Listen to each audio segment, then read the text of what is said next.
David Livingstone என்ற பக்தன் ஒரு பெரிய டாக்டர், அவர் வைத்தியர். அவர் MBBS முடித்தது, FRCS, பெரிய ராஜாக்களுக்கு வைத்தியராக இருக்க வேண்டிய அவர் தன்னுடைய பதவி பட்டம் எல்லாவற்றையும் துறந்து ஆப்பிரிக்க காடுகளில் ஜனங்களை சந்திக்க போனார்.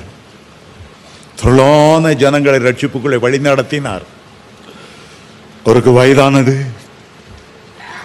மறிக்க வேண்டிய நேரம் வந்தது. சரீரத்தில் பயங்கரமான ஜுரம் அடித்து கொண்டிருந்தது. சில நாட்களுக்கு முன்பாக ஒரு சிங்கம் அவர் மேல் அவருடைய வலது கையை தாக்கினபடியால் அது மகா வேதனை கொடுத்து கொண்டிருந்தது.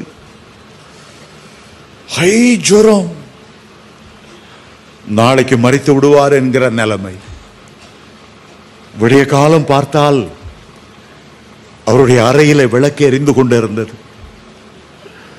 ஆகவே அவருடைய வேலைக்காரன் அவருக்கு காஃபி போட்டு, என்ன இது விடிய காலமே எழுந்து விட்டார், மரிக்கிறவர் போல இருந்தாரே.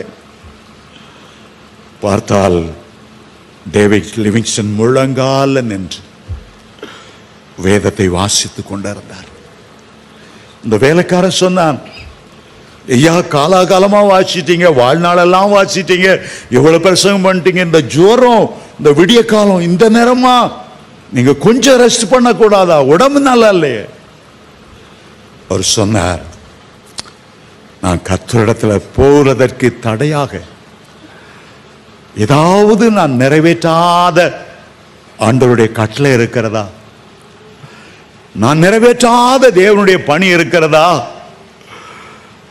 அந்த வேதத்தின் வெளிச்சத்திலே வெளிச்சம் காண்கிறேன். இந்த வெளிச்சம் தான் என்னை எனக்கு காண்பிக்கிற வெளிச்சம். இந்த வெளிச்சம் தான் என் குறைகளை எனக்கு வெளிப்படுத்துகிற வெளிச்சம். என்னுடைய வெளிச்சத்தில் வெளிச்சம் காண்கிறேன் என்று சொன்னார்.